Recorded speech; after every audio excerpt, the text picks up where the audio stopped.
Hello, everybody. Welcome to our Brotherhood live review benefiting the What Choice campaign. I'm Arzu, and with me, I'm Candace, and I'm really disappointed you didn't say hello there. I'm sorry. Look, we haven't done a live stream in a while. I'm clearly slipping. Just calling Arzu out right now at the beginning. 10 seconds in, and I've been called out. With us also, we have... I'm Hannah. I'm from everywhere and nowhere all at once because I've been disappearing forever, but I'm so happy to be here. And Maggie, who is also a little bit of everywhere all at once. All right. So we are, as I said off the top, here to talk about Mike Chen's Brotherhood, a book all of us absolutely adored and have yet to have a chance to talk about. So we're here to do that today. We are kind of doing this the way we've been doing our Kenobi episodes. We're focusing sort of on characters rather than chronological plot. But generally speaking, this book concerns, quote unquote, that business on Cato Nemoidia that Obi-Wan references in Revenge of the Sith. And it's just about Anakin and Obi-Wan functioning both as a pair and separately around this one mission right at the start of the Clone Wars. So to kick things off, why don't we talk about Mill? I feel like Mill is quite popular in this set. So let's talk about Mill. So Mill is a Jedi initiate. She's not quite an official Padawan yet, who is assigned to work with Anakin on a completely separate task and winds up like embroiled in his mission with Obi-Wan, like his self-assigned mission to go rescue Obi-Wan from Cato Nemoidia. So without further ado, Mill. Who wants to kick it off? Must protect at all costs. I love Mill so much. Oh my God, I love Mill.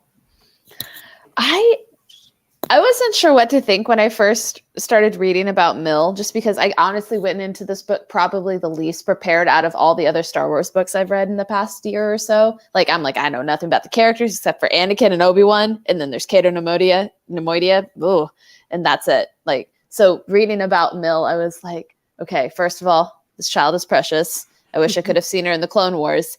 But on a more serious note, I think she was such a precursor to Ahsoka. Like the whole, like, I'm going to leave the Jedi Order. This is my choice. Obviously, her Force abilities were something completely different than Ahsoka, but I think she was such a good precursor to Ahsoka without actually feeling like Ahsoka that I think it prepped Anakin somewhat well, but not really, because let's be real, it's Anakin. He's just a human disaster of emotions. But it was kind of fun seeing that foreshadowing, whether or not it was intentional, but kind of knowing how much care Mike Chen put into this book. I have a feeling it was to some degree. I like that you said precursor to Ahsoka, and I like that, her leaving at the end does sort of upset Anakin, and it kind of retroactively feeds into his reluctance to then take on an apprentice later when they're like, oh, this is Ahsoka, she's here to train with you. And he's like, I don't want an apprentice. Like, obviously they didn't know about Mill when they wrote that, but looking at it now, it's like, well, last time I had a pseudo apprentice, she just left. And then Ahsoka leaves later, and it's just the cycle for Anakin is perpetuating. I also Everyone really leaves love That's his fear, abandonment issues. You see it, he has to leave his mom, then Qui-Gon dies like 5 minutes later. And then I guess Obi-Wan's kind of there, but he's still like letting go of him. But then he's fear of Padme going. So yeah, sorry, Maggie. No, you're good. Talk about those abandonment issues. So Maggie, what were you going to say? Oh, I was just going to say that I really love that Mike Chen provided who he was inspired by for Mill in the author notes, as somebody who like loves knowing who authors were envisioning when they were creating characters. It was really fun to see that once I got to the end of the book. And it helped kind of rereading some of her scenes to then kind of apply some of that character's like personality and stuff to it, to see that like the fully formed character of Mill. And I loved her, and I hope she's safe and well. Do you remember who the inspiration was? I don't. Not off the top of my head. Fair enough. It's been a couple months for all of us. But yes, and I've already put Brotherhood onto my bookshelf, so I was like, I'm not upsetting this very, very careful ecosystem I have going on there. Once we start talking about something else, I will attempt to work it out of there. But last time I did that, I broke a Funko Pop, so I'm a little reluctant to just. Who did you back. kill? Well, I broke Padme, but my brother swooped in with the super glue and just stuck her head back on. So somewhere, she's Anakin fine. Funko Pop is like, no, Just screaming she's somewhere okay in the now, void. and she still bobbles and everything, but her head just flew right off. Where's Padme? Is she safe? No. She's in pieces on the floor. Okay, too soon. So, as a reminder, off the top, now that we're kind of 5 minutes into this, at 8:45, so 10 minutes from now, we are cutting off our raffle entries for What Choice. So, if you're watching, you have not donated yet. I believe it's down in the description, right, Candace? Yes, it is. Yes. So the Google form and the donation form are all down in the description. So donate, enter, and then we're going to start doing draws at 8:45. All right. So next on the list, I brought up Padme because my poor Padme Funkos had parted company with the rest of her. So let's talk Padme in this book because she's not in it a ton, but what we get is just, it's beautiful. I love the way Mike Chen writes her. I love that he makes her feel like a fully formed character. Like she's got dimension, she's got nuance, all of that stuff. So how did you all feel seeing Padme here? I really like seeing the Anakin and Padme relationship, especially like this is them from the beginning. They're still in like their honeymoon phase, you know? Yeah. So it's interesting to hear some of the creative ways they, you know, spend time together. Because we don't really get that in like Clone Wars. We get them Their like little like date was so cute. I know. Oh my god, I A loved little it so much. Was it felt so much like Clone Wars, but also like somehow better because it felt like I like Clone Wars and I like for the most part the Padme Anakin stuff in it, but I felt like this book gave an extra depth to it because we actually got to see more inside of Anakin's mind and like his rationale and like how he's feeling about like having these feelings, and that brought me like a lot of joy. I think there's a point where I like grabbed my book and like clutched it to my chest because it was like, this is everything I've always wanted. And it gives them like to build off of that. Like in the Clone Wars, we sort of see them interacting, but it's usually we have to keep the secret, but we're in love, but we have to keep the secret. But here, like we're inside Anakin's head and we get to see them sort of exist and talk it out in a way I think we hadn't seen since Attack of the Clones. Like the whole lake house scene. Because people can say what they want about Attack of the Clones, but they talk a lot there. We really get a sense of who each of them are individually to each other. And we got more of that here. So sort of now the galaxy's at war and they're sort of their views on that and the roles they have to play in it while still trying to be a couple, all underscored by the most adorable, like undercover date, So cute. which is just gave it so much more dimension, I think, than we would have had it been like a meeting in the Senate House or something where they could have very easily had the same conversation. Oh, I love this. Mike Chen. I love this. I lost my mind. Anakin and Padme in a car with God. that the AI art. It's like, Oh yep, my if you know, you know. So canon that Luke and Leia were conceived in a speeder bike, right? A speeder. I'll take it. I mean, it's a little early, but No, I mean like, but this is their go-to. Like right, this my brain. yeah, you know. I'll take it. I like it. I mean, honestly, I feel like Anakin wouldn't have it any other way, you know? Honestly, that boy is so in love and so visibly in love that right from the get-go, Obi-Wan's watching the two of them and he's like, they seem awfully close. Yeah, this is oddly uncomfortable for me. Obi-Wan, who has the emotional range of a teaspoon and only shows it when he really needs to. My poor boy. Bless My poor emotionally him. stunted boy. Bless him. He was just so awkward and I loved it. That's the thing. Like he knows something's going on. I He's love like, they seem like really good friends. That's his conclusion, which is the height of hypocrisy because we do get a lot of like Satine name drops throughout the book. Yeah. She's never like physically present. She's on the news or somebody's talking about her, but he is thinking about her a lot and he's thinking about her in like a positive light. So I feel like he's probably in a lot of denial. Yeah, Oh, and yeah. it's paving the way for their reunion in the Clone Wars, Oh my god. which just That was the sassiest exchange. I loved it. Can I just say thank you, Mike Chen, for making it canon again that Satine is the one who named him Ben, nicknamed Ben that. So, you know what? Like, I know everyone's like, oh, I hope we get a Satine reference in Obi-Wan. I'm like, technically, every other minute we're getting one because everyone's calling him Ben. That was like her like cutesy nickname for him or something. I don't know. Now give me the Obatine book. Yes, Yeah. I need next to know wish. what was happening in the year. Have Mike write it. I would love that. have Mike order Zoraida. Oh my god! If Zoraida wrote this book, none of us would survive. No. We just wouldn't survive. Either way, I would be down. Because yes, more Obatine is always a good thing. More romance is always a good thing, and I like That's that. what I loved about this. There was Yes. romance, and it doesn't shy away from it. It's unabashedly a romantic book, which, you know, there's so many ships in Star Wars. We talk about this all the time. We joke about it all the time, but we don't get unironic romance very often. and respectful romance.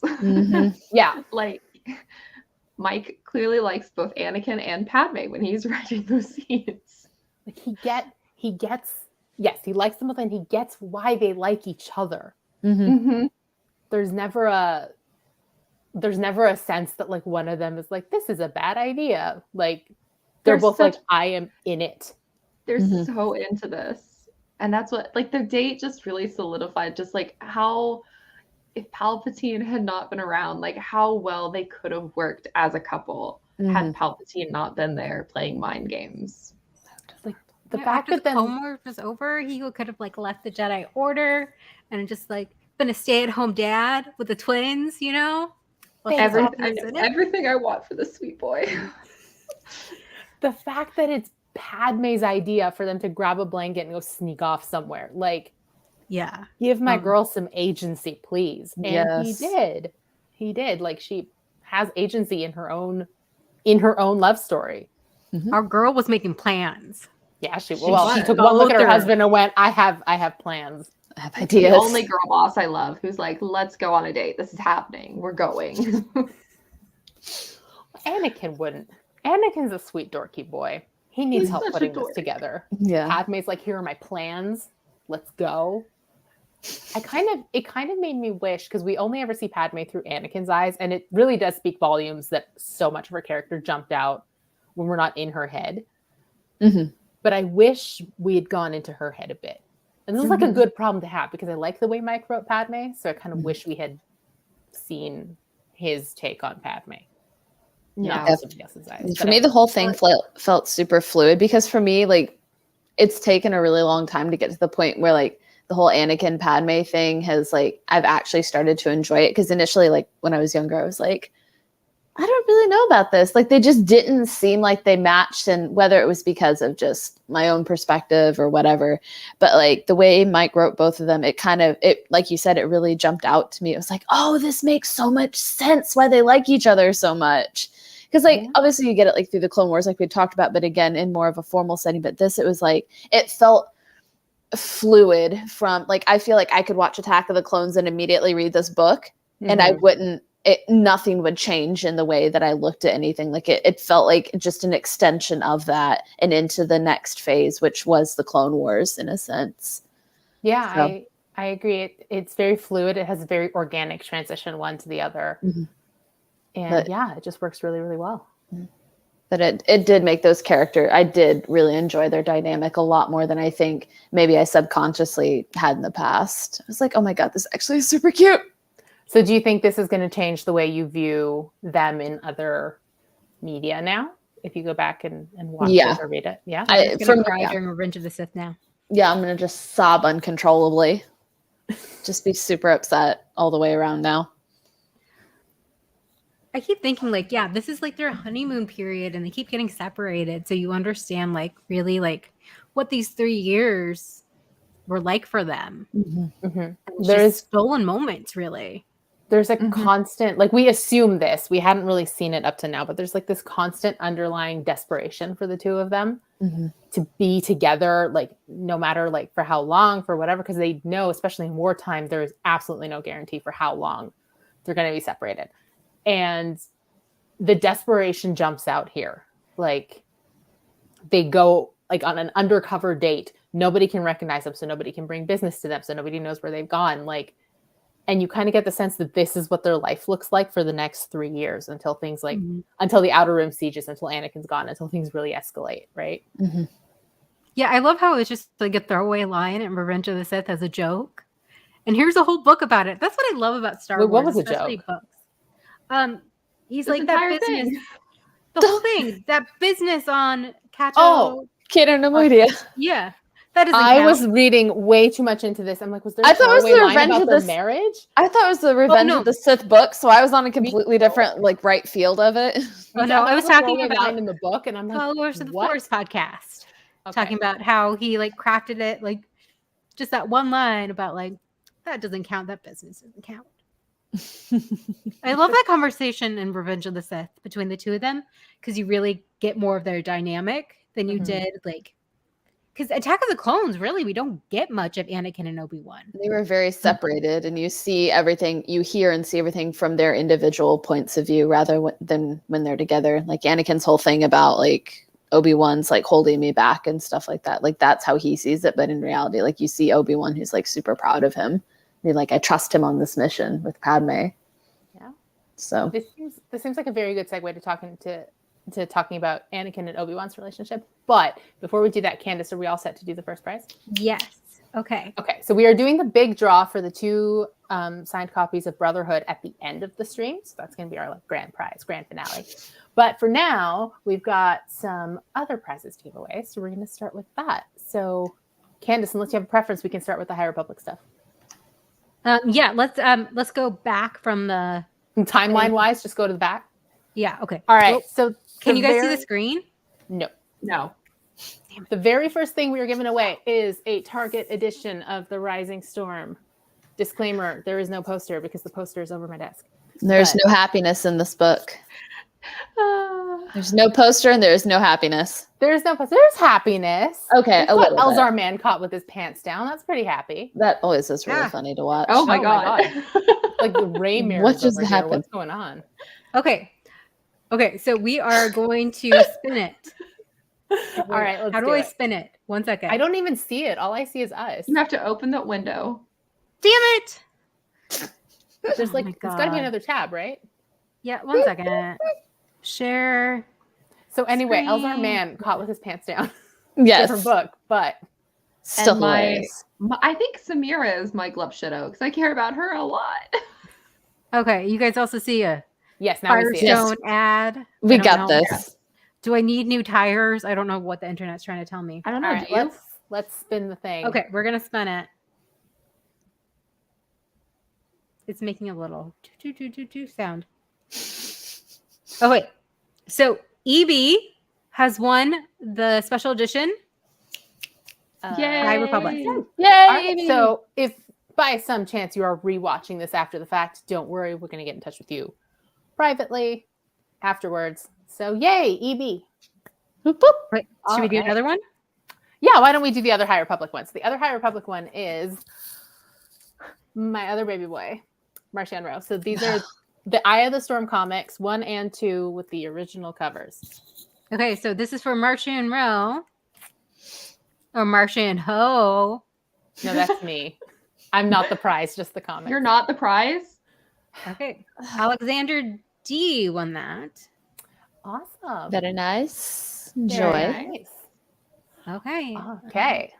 Cool. So while we sort all that out, let's talk Anakin and Obi-Wan and their relationship in this book. Both separate and apart. Like they are what the entire success of this story, I think, hinged on, was their dynamic being believable and feeling like Hannah was saying, like fluid, like organic. And I think Mike pulled it off great. Impressively well. Yeah. Oh yeah. Very, very much so. The I thing think. that really. Yeah. Go ahead. Go ahead, Well, Maggie. oh wait, yeah. Somebody. Oh wait, we're all three of us are talking. Okay, I'm We're gonna go so teacher. I'm gonna go polite. teacher mode. Maggie, Candace, Hannah. Maggie, go. Perfect. Okay. I was just gonna say, the thing that I found so impressive about Obi-Wan and Anakin was how believable their dialogue was. There was never a moment that they said anything to each other about each other that didn't feel like it was perfectly in line with everything we have seen on screen and in novels of these two characters leading up to this point. And it made me so happy because it felt like, because this was before Kenobi had come out, so it felt like I had my boys back. Like this was them at their height, at their best, working in like perfect unison. And even when they don't work perfectly, when they don't always see eye to eye, this was still the point where they could see past that and they could work through it and like find ways to, help each other out. And, that the point that we're at here as well is like Anakin starting to be given responsibilities of his own. So like Obi-Wan's kind of in like the older brother mode kind of thing where he's like, okay, I've got to kind of let the training wheels off and let him do his thing. And like, he's like, it's such a fun point because there's so much of that, like figuring out how to communicate with each other at this new point in a relationship. Yeah, exactly. Like they go from pretty much like a paternal figure to now they're equals in a way. And it's a very awkward time in a way. I think Obi-Wan acts like he's okay with it, but like that's still his boy, That's he's like that's my kid. He still sees Anakin that way, and I think it's hard. But yeah, like Maggie was saying, like I could hear Ewan's, I could hear Hayden's voice, I could even hear Matt Latner and like James Arnold Taylor's voice while I was reading those lines. Like it felt so them. And yeah, it's prequel kids. We are thriving. Living we are thriving. How lucky we are. We are living. I am very happy.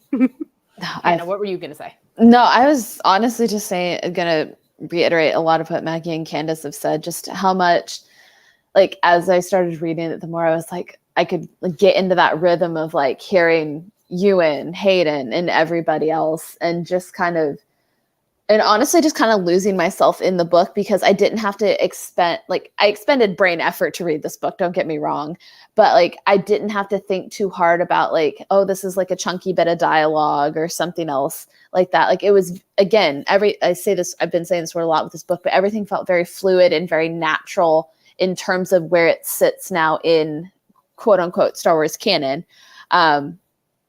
And I don't know, I'm going to have to reread it again just because I want to catch all these little bits that I'm sure I missed of just like the snark and the sass and just the love that they both have for each other, because like you can see, like, as Obi-Wan starts letting off those training wheels, there's still that like internal panic of like, oh God, what if he messes this up?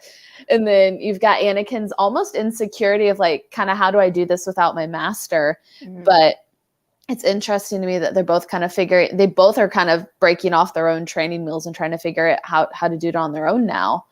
And I love how throughout the book, like you can kind of see that progression where at the end it's not perfect, but you kind of get where we find them either at the Clone Wars, or if you skip that, you go to Revenge of the Sith and you kind of can see, oh, that's kind of how we got from point A to point K. But it's always nice to have those things to fill in the gaps. And just on a personal side, I really enjoyed seeing Obi-Wan's kind of loss of naivete. Whew, that word was hard to say. Whew. Because Anakin, like, you see, he grew up as a slave on Tatooine, so he kind of got a big old dose of real life for most of it, for the first decade. And Obi-Wan was raised in the temple. And so he felt very sheltered to me as he stepped into Cato Nemoidia, and then just kind of watching those bits and pieces peel away as he's like trying to like come to a peaceful solution. All of a sudden he's like, this is war. Like the Jedi Temple rules don't apply out here anymore. Like this is a whole new game I have to learn how to play. And further to that, like even in the last 10 years or so, when he and Anakin have been kind of out and about and doing their thing, they've always been operating under the orders of the Jedi, of the Senate, of all that. So he has their resources. But this mission is like off the grid, under the table, like Black Ops Team 6. Ops. Like you can't call for help. You have no resources. Nobody's going to know where you are at any given time. And that, I think, contributes in a big way to his wake-up call, because he cannot default to Anakin or the council or somebody else for help. He has to figure it out on his own. Mm-hmm. I love that Anakin's like, here's a secret comm. He's like, we're gonna break the rules anyway. Here's our like, secret no. walkie-talkies that we could talk to each other. And I love throughout the book, like Obi-Wan's comparing someone to Anakin or vice versa. They're always thinking of each other. And it makes so much sense. They spent the past decade like only with each other and they're so close. Like it makes everything hurt so much more in Obi-Wan Kenobi. That was his brother / son. So, I was reading the book as I was watching Kenobi, and I'm like, this is so painful. Just make it stop. It's like really, I have to say, like, go for it. Go ahead. No, it's going to be stupid. You go ahead. I was just saying, like, the triple hit of reading this, watching Kenobi, and then starting Padawan literally as soon as Kenobi ended. I'm like, I'm just here for the pain. Right here. There is no loving Obi-Wan. There's no engaging with Obi-Wan without openly admitting that you want to be hurt. It's just we knew how it was going to end. There's no way to do it. So much. Okay, so the question is, were any of you surprised to see how much Anakin still thinks of Qui-Gon? Which I don't think so, for me. I have a lot to say about this. Okay, go for it. One thing I dislike, by and large, it's not anybody here, it's just in the larger discourse, is that I find people are way too easy to be like, none of this would have happened if Qui-Gon had stuck around, and Obi-Wan is the stick in the mud who ruined Anakin. I hate that so much because I'm like, first of all, have no way of knowing that. Second of all, the Obi-Wan raising Anakin could have been great. It could have also been chaotic because Obi-Wan doesn't follow the rules. Wow. Anakin doesn't follow the rules. Neither does Qui-Gon. So like that could have gone so south so fast because Qui-Gon strikes me as the kind of like, let the kid raise themselves kind of vibe.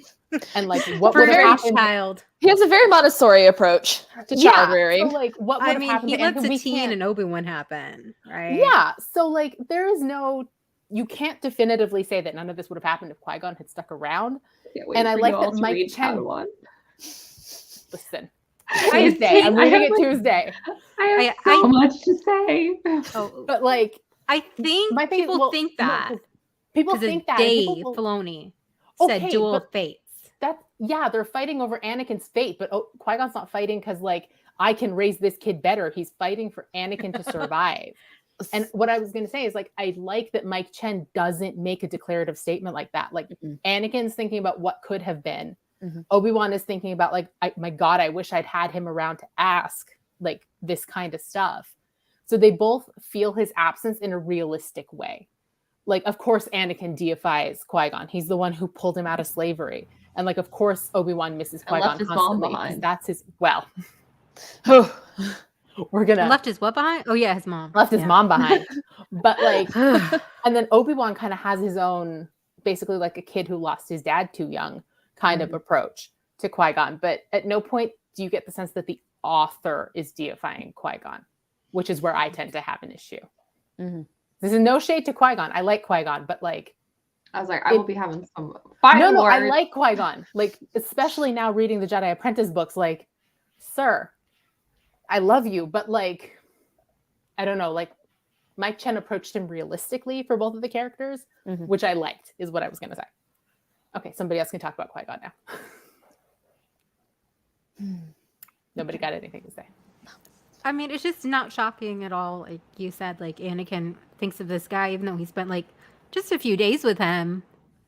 Everything changed when Qui-Gon just rolled up into town, you know? The whole hippie showed up. Hannah, Maggie, without spoiling Padawan. I'm pleading the fifth. I was like, Maggie can't talk now. She can't. I'm so glad I didn't read it yet. Hannah. My problem is like I'm super biased about Qui-Gon.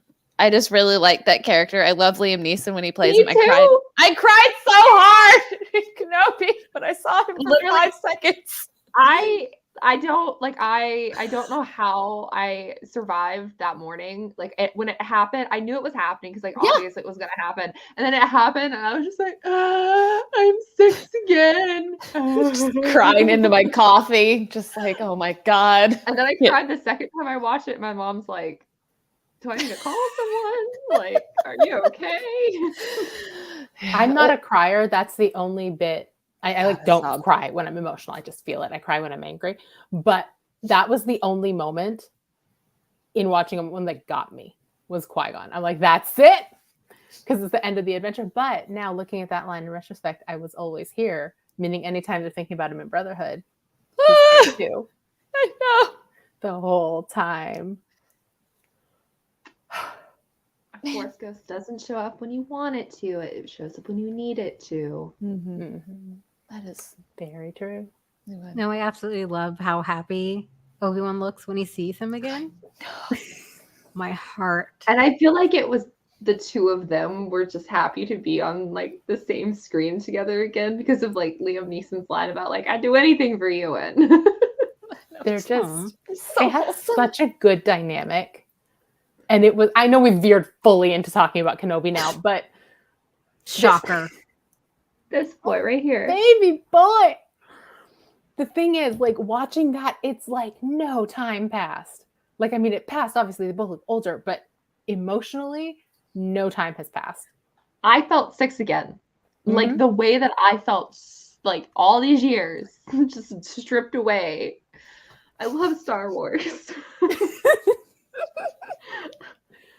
I love how easy that something like that, and that's like not to like veer off the topic of this live stream, but like that's how Star Wars should deliver cameos when they matter the most, when they work the best, when it's not just like a cameo fest, that like it delivers that like I absolutely love when the three of you segue very neatly into my next point. But before we do that, it's what you pay us big bucks for. yes, exactly. Before we do that, Candace, do we want to do another prize? Yeah. Okay, so this one is High Republic themed once again. It is a pin and sticker set courtesy of our waffle, Hope Mullinax. Woohoo. So let's get that screen set up.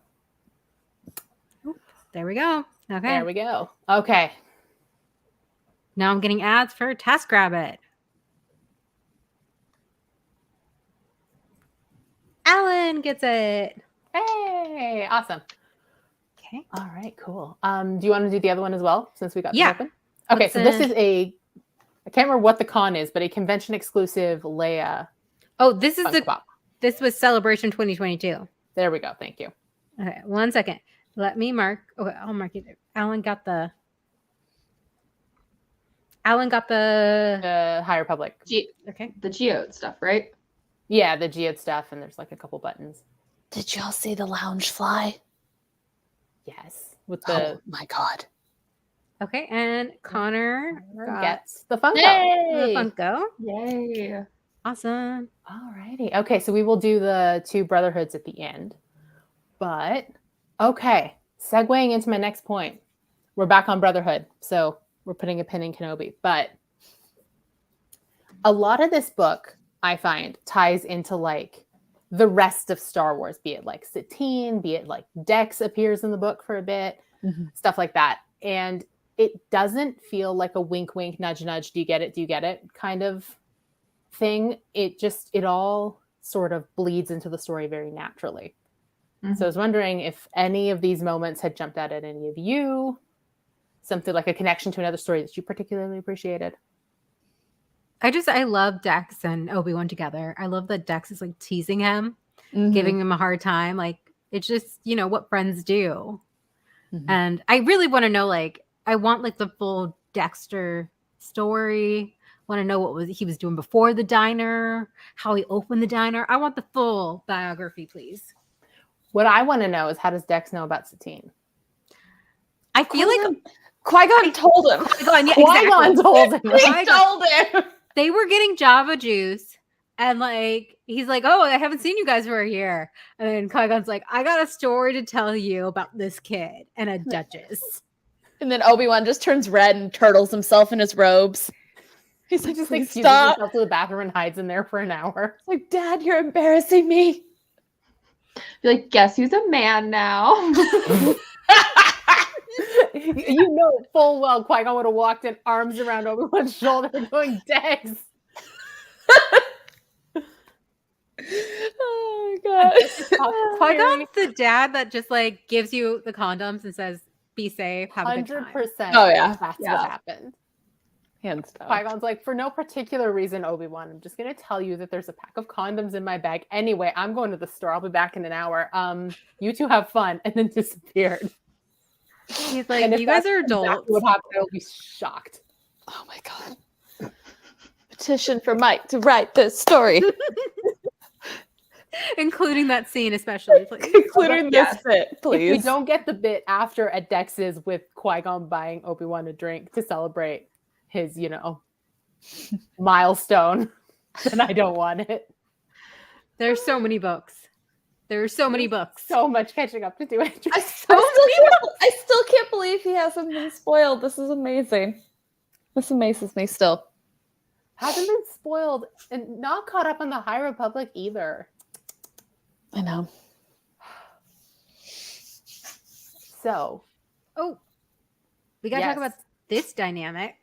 this Yeah. Oh that's my God. true. this book, Oh, I love them so much. to our surprise, because she has been in our lives for so long, this book marks the official canon introduction chronologically of Asajj Ventress as the agent sent by Dooku to sort of gum up Obi-Wan's plans. So Gum up some other stuff too. No, the Obi Ventress fans are thriving. we're having a I'm just great saying. time. Really. Listen, Mike was like, you can all have a little something. Yeah, Mike said he's feeding all of the rats. But that's the thing, is like Obi-Wan and Ventress do not get this kind of snarky, flirty dynamic that they have in the Clone Wars out of nowhere. Clearly there's a history there, and we get the first chapter of that history. When she sort of, it's the two of them basically playing chess in a larger chessboard that is the government. And it's fantastic. Absolutely fantastic. Anybody else want to jump in on Ventress? it makes sense with what we see in Clone Wars that they from this. It was a good because I was always like, how do they meet in this timeline? Because we have it in Clone Wars, how she's introduced and all this kind of stuff. But yeah, But that was remade canon in Dooku Jedi Lost, unless I misremember. parts of it was, but the battle arena was, but Yeah, the duel with Anakin wasn't, because she dies there. yeah, and I don't know how much is currently canon, but yeah, how he found her, I believe, is still the same way. Yeah, that's In all the the same. Tournament or gladiator pit. thing. All our faves end up. Everyone goes in the pit. Everyone goes in the pit. If you want to be a fave, you have to go in the pit. I fell into the pit. Yeah. Okay, sorry. Candace, you have to make that still. Yeah, Oh my god, that's what it was. I asked you, Maggie. I was like, "What video am I making?" You never replied to me, and then I sent you. I something thought that you said- meant just like in general, like what video am I making? And I read it and thought, I don't know, and then just moved on. 'Cause I don't remember. But yeah, that was the video. I need my pit video. This is Okay, all I want. That's what I'm working on next. Yeah, y'all were drunk, but I was tired, drunk, like tired. Drunk so on tired. exhaustion. It was a day. Can't believe that was a week ago. It's been a week. It's been one It's week. been a week. And I ain't making the same mistakes tonight. I am sober. We are live streaming sober. The last time we live streamed drunk, we went on for 2.5 hours, and I don't quite know what I'd do with myself if that was the case. But that was I a can't do that. happy drunk. It was a happy know. drunk, but I was very tired by the end. Okay. All right. I'm trying to think. I thought it was interesting that Obi-Wan's like, she reminds me of Anakin. I thought that too. I was like, Obi-Wan. Does she? I'm like, does everyone remind you of Anakin? Let's But examine actually- that, Obi-Wan. I think I would like him to see a therapist so we could discuss this. I would just like them all to see therapists. everyone needs yes. space therapists in Star Wars.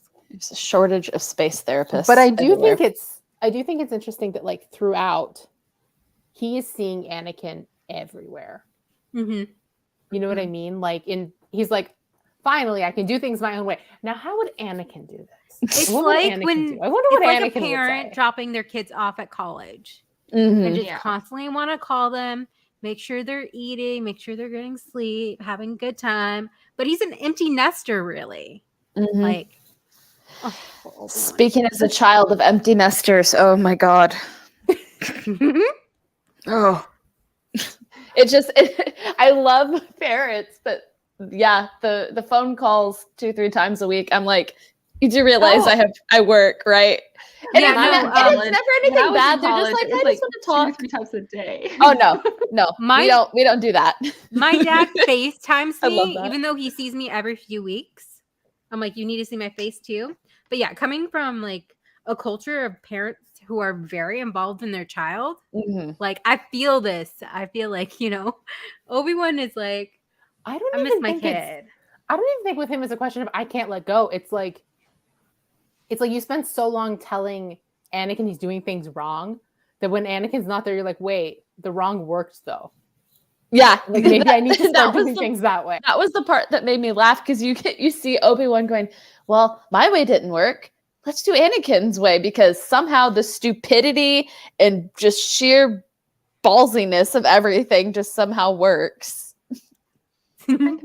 Yes, I just love he's like, let me do the opposite. This Anakin way. He needs to have like a little bracelet that just says WWAD. What would Anakin do? Just look at it God. sometimes when he's contemplating life decisions. But Just so like, you know, and we see that in I Clone did that Wars. when I was in middle school. I would write what would Anakin Skywalker do because that was like Did you have it religious on a trauma bracelet? kid. That was back in the day of what would Jesus do, and instead of that, I was like, what would Anakin Skywalker do? Hell yeah.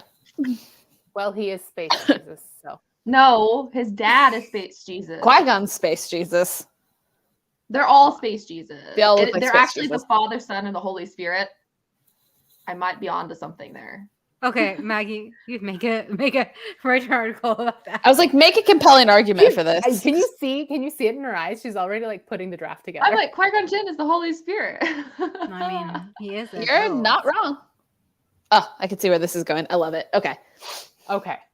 So But okay, Yeah. back to the Ventress thing. I Yes. did think it was interesting when he thought that Ventress reminded him of Anakin because I took it like a different way, and the idea that it's already this early on that Mike is like setting the groundwork for Anakin's fall. Mhm. And that even this early on, because we know that Obi-Wan is a very intuitive person, he understands people, that even though we're so far ahead of Palpatine really getting, I mean, we see some of it, Palpatine's starting to lay the groundwork, but that Obi-Wan can kind of see it. He just doesn't want to acknowledge it. Mhm. And I think that there's another, that was how I took it. I don't know. I agree, and like Yeah. it's not the only time Mike sets that up because there is a like sort of later on spoilers by the way for the book, but like sort of later on when he's talking to Roog, the Nemoidian that he's been dealing with, when her assistant turns out to have been responsible for the business on Cato Nemoidia, and the two of them are kind of talking it out. She sort of reasons him going, well, like our apprentices, like we teach them all they know, but like they will fail because they're not us. They're different. They'll mess up. And she kind of has this sort of they fail with the knowledge we've given them sort of setup. And it it's pointed foreshadowing, but it's really good pointed foreshadowing. It's the kind of foreshadowing I crave. Yeah, because it's emotionally preparing Obi-Wan for what is inevitably going to happen in 3 years, but not in like that kind of wink, wink, nudge, nudge, get it kind of way, but in this is a universal lesson. And as much as Anakin's fall has galactic consequences, like they're not special. These kinds of failures happen all the time. It's just this happened on a much larger scale. Mhm. But yeah, basically, big fan of Mike Chen and the way he set that up. Yeah, Arzu read this before me, and she's like, "Let me know what you think." And I'm just like reading it, and I'm like, "Oh my god!" I'm just like, "It's so fucking good." I'm not gonna curse, but like, I was just like, I was gonna say, Candace cursing on a live stream I was before shocked. Hannah or me. not me. I feel like I've achieved a personal goal here. Of the 4 people here, the one least likely to curse is Candace. I'm ready for broadcast. No. Oh my god! Guess who's calling me right now? My father. And it's FaceTime, isn't it? I thought it was gonna be Baby Yoda. Like, he caught you cursing. Your dad was like, somewhere my daughter has cursed on a live stream.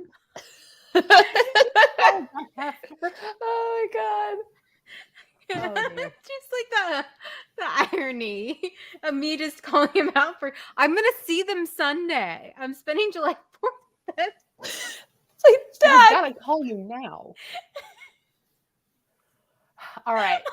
As we begin to wind this down, before we do our final prize drawing, I'm going to ask, we kind of joked about this before, but if you could get another, I'm going to do this in two parts. If you could get another story about kind of Obi-Wan and Anakin, who would you like to tell this story? Mike Chen. Other than Mike Chen. Other than that, Kevin Scott. Ooh, Kevin Scott. I'm gonna say Claudia because I like Master and Apprentice is still one of my favorite canon books of all time. I liked it. Maggie gave me a look. I don't know if that was there was some Don't there was worry some about it. I'll tell you later. All right, fair enough. I like Master and Apprentice. I'd like to see that take, but I'm open to new authors as well.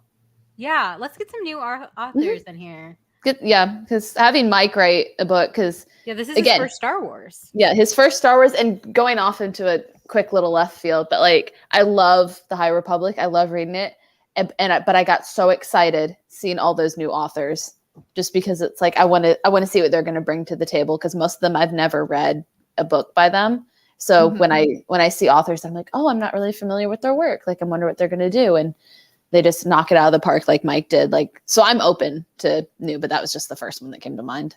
Yeah, give And then- more people opportunities to write the Star Wars. I mean, just look at Obi-Wan. It's like new people creating stuff. And honestly, it was terrific. And it's not taking away from anything. Like, No. like I wish that I really hope with the success of Obi-Wan, I really hope that there is a bit more branching out, at least in terms of TV content that Star Wars is putting out in the people who are doing it. Especially That's behind the key. camera. Yes. Yeah. More storytellers. And that is all I'm going to say on that. But circling back to Mike Chen, get another Star Wars story out of Mike Chen. What story would you like it to be? Satine and Obi-Wan. Yeah. I want the Satine Obi-Wan. He writes Obi-Wan. and Obi-Wan. Oh, He come writes on, use Obi-Wan it. so well. He just writes Obi-Wan so freaking well. Like, Yeah. he gets it, you know? Okay, fine. Maybe have him write the Obi-Wan part and then have another author write the Satine part point of view. I don't know. Well, he does write women well. Yeah, he does. If he was to write it. So, Yeah. We love a man who can write a good female character. yes, we do. All right. As we wind down, before we do final thoughts on the book, Candace, are we ready for the grand prize draw? Yes. Okay. Dun, dun, dun. We have Here we go. two. Two of them. Let's see here. Oh, right one. Waiting on the wheel. Just getting the wheel ready. Okay. Dramatic spinning. I can't do a drum roll, otherwise I would. Okay. Greg gets one of them. Very nice. Yay, Greg. And second one, drum roll. I can't do it on that. Emma. Yay. Yay! Congrats, you All guys. right. Awesome. Now let's snap into the mic. Okay. So as we wind down, final thoughts on Brotherhood, and you're not just allowed to say it was good and move on. Final thoughts on Brotherhood. I'm setting a lot of rules for this live stream. I'm sorry. I know. Yeah, I'm you like, keep wow. making them up Here's as the we things say you can't things. say. My favorite thing is that she's like setting rules that then she immediately breaks herself. So I'm Yeah. like, okay. I'm We're a like- hypocrite. I'm allowed. More like guidelines. I think this is my new favorite Star Wars book. So Oh, Okay. okay. I'm sorry. I would Princess of actually agree with that. Alderaan, But like Oh, that's this is you have been dethroned. I actually think I told Mike that to his face. So yeah, I'm gonna stick by my guns on that one. yeah. It's a strong statement. Can't take it I back, like Maggie. Yeah. I know. I told him what is it, Tiki Sam's or whatever? I will say it's my favorite in the Star Wars like canon currently. Mhm.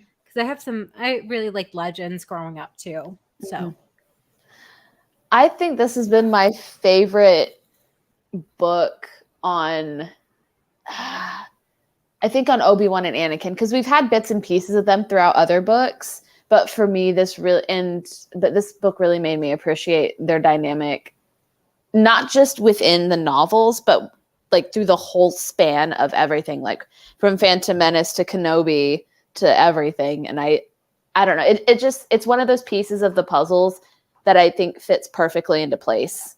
And it's not one of those spare pieces you found on the floor and you're like, let's jam it in there and see if it fits. Mm-hmm. So I very much feel like this was a perfect fit into everything, all Obi-Wan and Anakin related. So, and honestly, I feel like we really needed it too. Like we had this time in between Attack of the Clones and Clone Wars, and needed to be filled. Let's fill in that gap. Yeah. I just feel like this feels like Kenobi to me, in that I truly cannot believe I'm getting a story this nuanced about my favorite character. Like, it does not seem real. It's been months. It still doesn't seem real. Padawan's around the corner. That doesn't seem real either. So, yeah. We're spoiled. Prequel kids are thriving. Obi-Wan fans are thriving. 0 complaints from me on that front. See, I didn't break my own rule. I said something other than it was good. All right. So, with that in mind, as we wrap things up, Candace, where can everybody find you online? You can find me at Twitter at Candace. Wait, no. Candace is a geek. Okay. Wait, no. There we go. Yeah. It's opposite. And also all the Geeky Waffle stuff, thegeekywaffle.com. Hannah? You can find me on Twitter and Instagram at Beskar_Kyber15. I haven't been as active as I usually have been, but if you need to come scream at me, I will answer. So please come scream. And Maggie? You can find me on Twitter at Maggie of the Town, and I have a link tree in my bio to all of my various pursuits. And you can find me on Twitter, at Arzu Amin, and everything's in my bio as well. It's a long list. Network-wise, we are at Geeky_Waffle on Twitter. We are the Geeky Waffle on Facebook, Instagram, TikTok, and YouTube. We are at the Geeky Waffle. I have an order. I say it and I forgot what it was. We're at thegeekywaffle.com. We're on YouTube right now. So. We're on YouTube right now. So if you're watching it, you knew that. Please subscribe. Hit that bell. I can't. I'm not the YouTuber. Candace is, but hit that bell. Leave a comment. Like, subscribe. Don't dislike, or I'll block you. And I don't care. It's engagement. It goes with the algorithm. Do what you want. I'm saying that. I don't know how that works. We are also on patreon.com/geekywaffle. That's where we do all of our Waffles After Dark stuff. So be sure to check that out. And yeah, thank you all so much for listening. And congratulations to all the winners. We will be in touch shortly, and have a good night.